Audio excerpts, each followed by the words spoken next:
what a day it has been for the BJP at the office. It is a saffron surge in the Hindi heartland. The BJP has got a resounding lead in Madhya Pradesh, Rajasthan as well as Chattisgarh and is all set to form the governments in these three states. Meanwhile, the Congress has won a consolation win in the southern state of Telangana, a significant win nonetheless, wresting Telangana from KCR's BRS. Let's take a quick look at the current leads. In Madhya Pradesh, the BJP is leading in 164 seats and the Congress in 64. In Rajasthan, the BJP is leading in 115 seats while the Congress in 71. In Chhattisgarh, the BJP is leading in 53 seats while the Congress is leading in 35 seats. Let's take a look at Telangana, where it's a clear rout for KCR and his party. The Congress is leading in 68 seats, BRS in just 36. The BJP may wind up with about 9 seats. Well, like we said, this is a very, very big election. Remember, it's being described and with good reason as the semi-final ahead of the final in 2024. So what are the big political ramifications of these electoral results for the BJP, the Congress and the other big political players on India's political firmament? Let's get a sense of that from my colleagues who are joining me here in the studio. In just a moment, we'll also go across to our political guests to get their perspective on today's big results. Here with me in the studio is Sudha Sadanand. We're also joined by Ghulam Jilani and Ajit Vijay Kumar. A warm welcome to all three of my colleagues for joining me. We also have with us a BJP guest joining us at this point, Syed Zafar Islam. All right, he joins us live from the BJP headquarters in New Delhi. So before I go across to my guests, to my in-house guests, I want to go across to the BJP spokesperson, Syed Zafar Islam. Mr. Islam, congratulations are in order. This has been a fabulous day at the office for the BJP. Most of the exit polls had predicted a neck-and-neck fight in at least 2 of the 4 states. But look at the numbers. It seems to be a clean sweep for the BJP in the Hindi heartland. With your hand on your heart, can you tell us, had you really expected these numbers? Because many reports suggest that your party's own internal polls had suggested that this could in fact be a much tighter contest than this. Well, first of all, thank you very much for the compliments, and I'm sure that this is something which we were definitely expecting. Maybe the margin is higher than what we had anticipated based on the surveys, various surveys we had seen.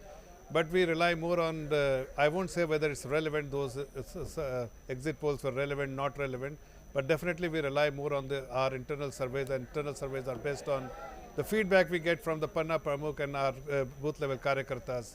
And their feedback was very, very clear that we are going to win both in all the 3 states, be it Madhya Pradesh, Rajasthan and Chattisgarh.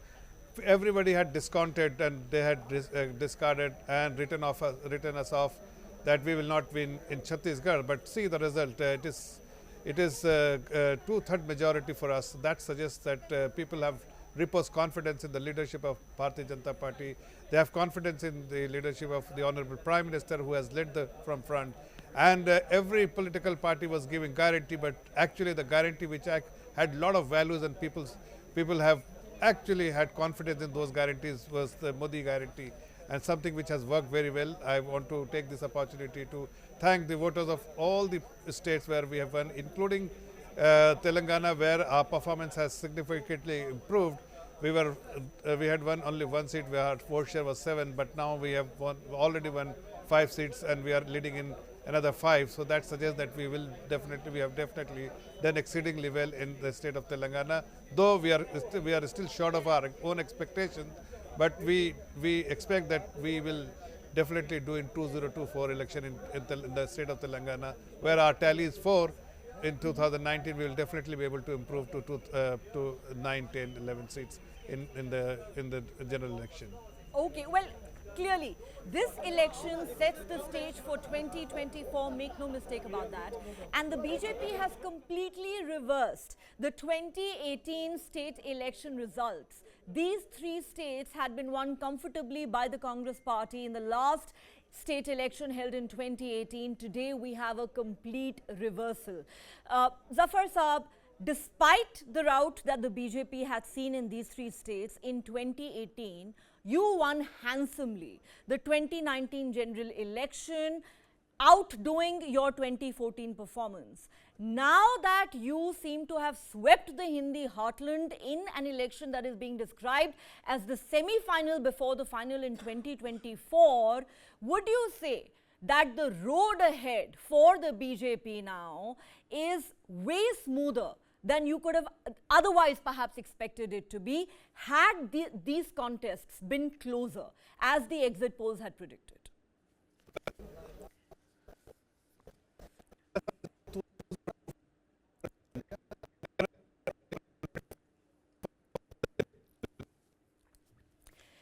Okay, we seem to have a bit of an audio problem there with Syed Zafar Islam. I will go back to him in just a moment, but we're also joined by Meeta Chakrabarti, spokesperson for the Congress. Now, Meeta, bad day at the office. One consolation win in Telangana, and I'm not suggesting that this win is insignificant. You've routed KCR, the man largely credited with the creation of Telangana.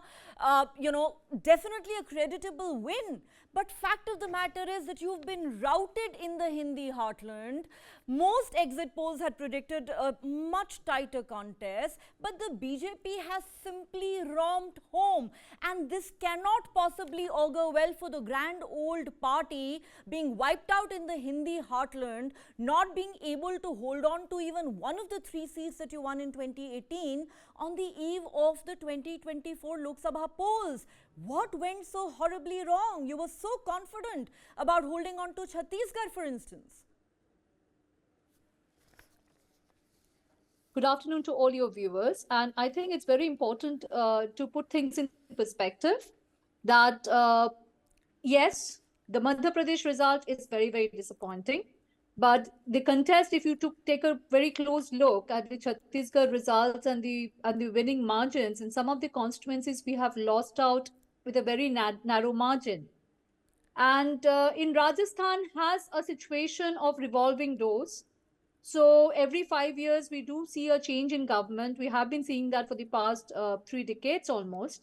And in Rajasthan now, when we see Ashok Gehlot kind of giving a fight back, and I think leading in 71 seats right now, I would give him credit because his welfare schemes have definitely, drawn attention towards the model of governance of Congress. Having said that, yes, we need to closely look at the data and do a proper introspection and analysis of the data and do course correction as and where needed. As far as Telangana is concerned, there seems to be a clear north and south divide now, because in Telangana, yes, there was anti-incumbency against the BRS, but that only does not explain as why the anti-BRS votes came to the Congress party and not to the BJP party. We definitely have worked on the ground and on our organizational structure, because even 6 months back, none of the pollsters, none of the agencies were even taking Congress seriously. They were not willing to give us even the principal opposition status in the state of Telangana. From being the number 3 party, we were being considered as number 3 party, with BJP occupying the number 2 position, especially after the Hyderabad local polls. From that position, in another 6 to 8 months' time, coming back and having a clear, decisive mandate in favor of Congress after the Karnataka victory, now in Telangana, I think we'll take joy in that. But yes, it has been absolutely a mixed bag. We do need to do a lot of self-introspection, and we do need to do course correction in the Hindi heartland and accept the mandate of people. We congratulate the winning party, the BJP, and I hope they will work towards meeting the aspiration of the people of states like Madhya Pradesh, Chhattisgarh, and Rajasthan. Okay, I must say that's a gracious response. But before I go across to my colleagues who are here with me in the studio, Meeta, I have to ask you this question. I know that you would want to focus on Telangana today because that's pretty much the only win you've registered. But fact of the matter is, when you say we will do soul searching, we will do course correction, may I remind you, time is running out for the grand old party. The general elections are less than 6 months away. An India Alliance meeting has been called on the 6th of December, and there are many who are already saying with today's rout in the Hindi heartland, the Congress party significantly loses leverage within the India Alliance ahead of 2024. How would you respond to that? Okay, so first of all, we have not lost all our vote share. To write us off in the Hindi heartland will be an incorrect assessment to make. And I do not think we should really indulge in overgeneralization.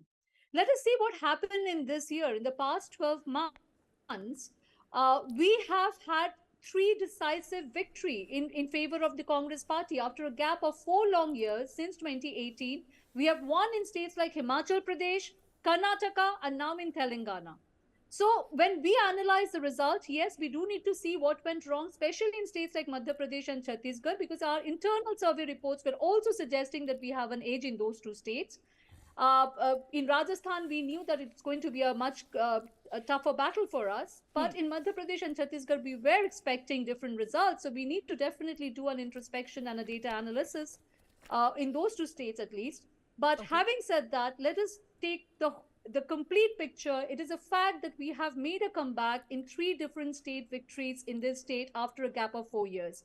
Now, going forward, yes, there will be an India Alliance meeting, and there will be other alliance partners that we will be talking about. And make no mistake, in 2024, we are going to stitch together a political narrative and a strong enough alliance that is going to address the aspiration of the people of India. 2024 is not a conclusion that you can arrive to right now. You know, it has to be a winning narrative, Meeta. At the end of the day, you can launch as many narratives as you want.